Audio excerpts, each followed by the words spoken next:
Hello दोस्तों, welcome to अड्डा 24/7। मैं आपकी मेंटोर ऋतिका। आज एक बहुत इंपॉर्टेंट डिस्कशन करने आई हूँ about the RBI grade B examination pattern. तो आरबीआई ग्रेड बी का जो एग्जामिनेशन है उसमें कई सारे स्टेजेस हैं। जैसे होते हैं यूजुअली बैंकिंग एग्जाम्स में, क्योंकि आरबीआई ऑफर कर रहा है टॉप नॉच जॉब आपको बैंकिंग इंडस्ट्री में, तो डेफिनेटली इसका जो एग्जामिनेशन पैटर्न है वो भी थोड़ा सा तो अलग होगा ही।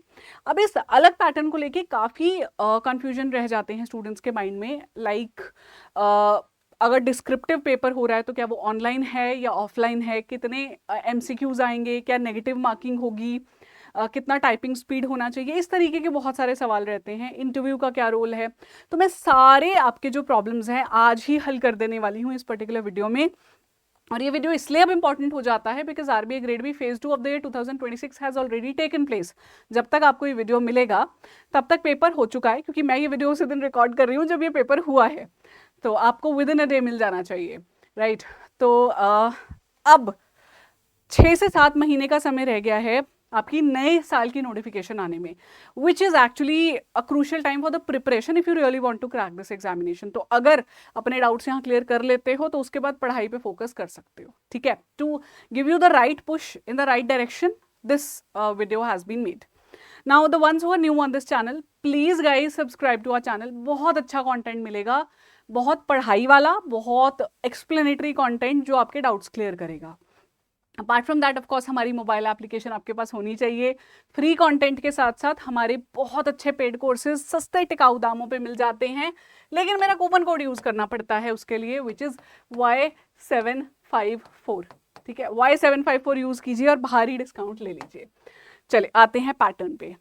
तो रिजर्व बैंक ऑफ इंडिया में ग्रेड बी ऑफिसर बनने के लिए आपको 3 फेजेस पार करने पड़ते हैं, 3 हर्डल्स हैं। पहला फेज है फेज 1, ऑब्जेक्टिव पेपर है, कंप्लीटली ऑब्जेक्टिव पेपर है। सारे क्वेश्चंस जो हैं एमसीक्यूज बेस्ड हैं, but this paper is only qualifying in nature. 200 number का ये पेपर है, 2 घंटे में ये पेपर होता है और आपको क्वालिफाई करना है कट ऑफ, ठीक है। कट ऑफ निकाल लिया जब आपने सेक्शनल और ओवरऑल दोनों, उसके बाद आपको बुलाया जाएगा फेज 2 के लिए, ठीक है। फेज 2 में आपको 3 अलग अलग पेपर देने पड़ेंगे, mix of the descriptive and objective, मतलब एमसीक्यूज भी सॉल्व करने हैं, टाइपिंग भी करनी है। उससे फिर कैंडिडेट शॉर्टलिस्ट होके जाएंगे इंटरव्यू में। और इंटरव्यू जो है आपका यहाँ पे बहुत मायने रखता है, क्योंकि जितनी भी पोस्ट आती है ना आपकी टोटल, उसके इंटू 4 कैंडिडेट्स को इंटरव्यू के लिए बुलाया जाता है यूजुअली। इंटू 4 या इंटू 3 भी हो जाता है जो नंबर ऑफ कैंडिडेट्स हैं जिनको इंटरव्यू के लिए बुलाया जाता है। और इन दोनों फेजेस के जो मार्क्स हैं 300 + 75, these are actually going to decide your selection in the this examination process. तो यहाँ क्वालिफाई करना है, लेकिन नंबर दोनों इन फेजेस में आपको लेने पड़ेंगे अच्छे खासे, ठीक है। तो चलिए पहले फेज 1 को अच्छे से एक्सप्लेन कर देती हूँ आपको, फेज 1 और फेज 2, क्योंकि पढ़ के तो वही निकालना है आपने। तो फेज 1 में आता है जी quant, reasoning, English, general awareness. ये 4 सब्जेक्ट्स हैं, 200 नंबर के आते हैं आपके पास। और इसके बाद आपको अपीयर करना होता है फेज 2 में economic social issues, finance management and English. Now you need to do the preparation of phase 2 primarily in the examination preparation की जर्नी में। शुरुआत वाला जो टाइम है ना, अर्लियर लेवल पे आपको फेज 2 करना चाहिए। ऐसा नहीं है कि पहले मैं फेज 1 की तैयारी कर लूँ फिर मैं फेज 2 पे जाऊँ, ऐसा नहीं होता है। रादर आपको पहले फेज 2 करना होता है। जब आप एक सब्जेक्ट में कुशल हो जाओ कि हाँ मुझे एक सब्जेक्ट अच्छे से आ गया, तब आपको साथ साथ में अपना जो फेज 2 का दूसरा सब्जेक्ट है वो उठाना होता है और फिर फेज 1 पे जाना होता है। अगर आप तैयारी काफ़ी लेट शुरू करते हो, जब एग्जाम में 2 या 3 महीने रह गए हैं, तब तो फिर फेज 1 ही करोगे पहले, लेकिन वो एक बहुत अच्छी तैयारी का सिम्टम नहीं है। दिख नहीं रहा कि बहुत अच्छी तैयारी हो रही है। फेज 1 में ना जीए आता है 80 क्वेश्चन 80 मार्क्स के, reasoning 60 question 60 marks, English 30 question 30 marks, quant 30 question 30 marks. अब यहाँ पे सेक्शनल टाइमिंग है, क्योंकि सेक्शनल कट ऑफ भी है ऑफ कोर्स, तो 25 मिनट मिलते हैं 80 सवालों के लिए, 45 मिनट्स मिलते हैं 60 क्वेश्चंस ऑफ रीजनिंग के लिए, बाकी दोनों के लिए 25 मिनट्स ईच।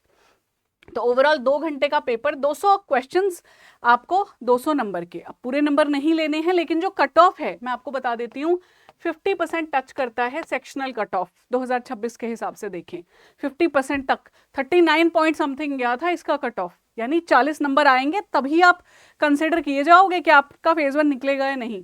तो हर सब्जेक्ट में 50% आने चाहिए। ओवरऑल तो 50% से ऊपर जा रही है कट ऑफ, आपको 60 से 70% तक लेने होंगे। अब कट ऑफ इस बार अच्छी खासी गई है, ठीक है, 105 108 तक गई है इस बार कट ऑफ, तो आपको लेने पड़ेंगे नंबर 60% तक ओवरऑल अगले साल के लिए बता रही हूं मैं।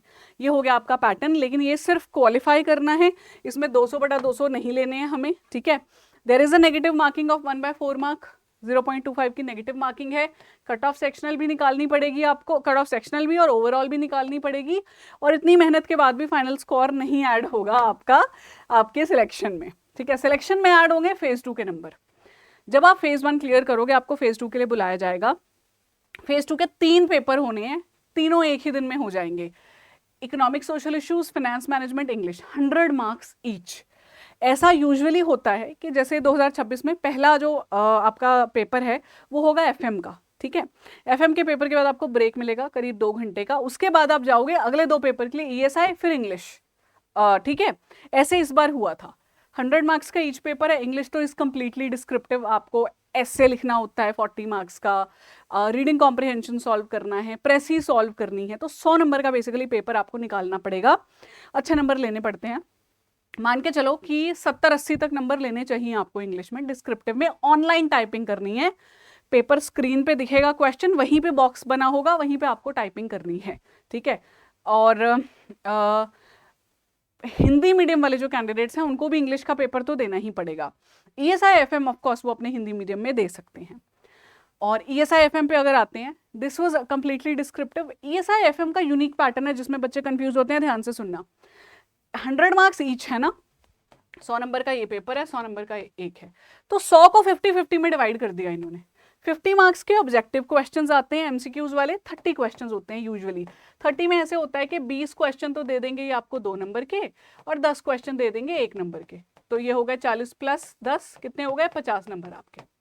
तो 50 नंबर का ईएसआई का पेपर ऑब्जेक्टिव है, 50 नंबर का एफएम का पेपर ऑब्जेक्टिव है, ठीक है।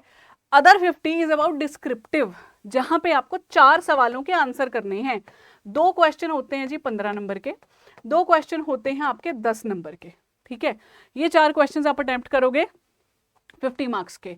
अब यहाँ पे मैं आपको अगर बताऊं तो बच्चे ज्यादातर अच्छे नंबर लेके जाते हैं डिस्क्रिप्टिव में, क्योंकि टाइपिंग अच्छी हो जाती है, कंटेंट अच्छे से पढ़ लेते हैं, और ऑब्जेक्टिव में तो अगर आता है ठीक है, नहीं आता तो नंबर कटेंगे। और नेगेटिव मार्किंग ऑब्जेक्टिव में होती है, अगेन 1/4 की। डिस्क्रिप्टिव में कोई नेगेटिव मार्किंग नहीं है, यहाँ पे ही नेगेटिव मार्किंग हो रही है।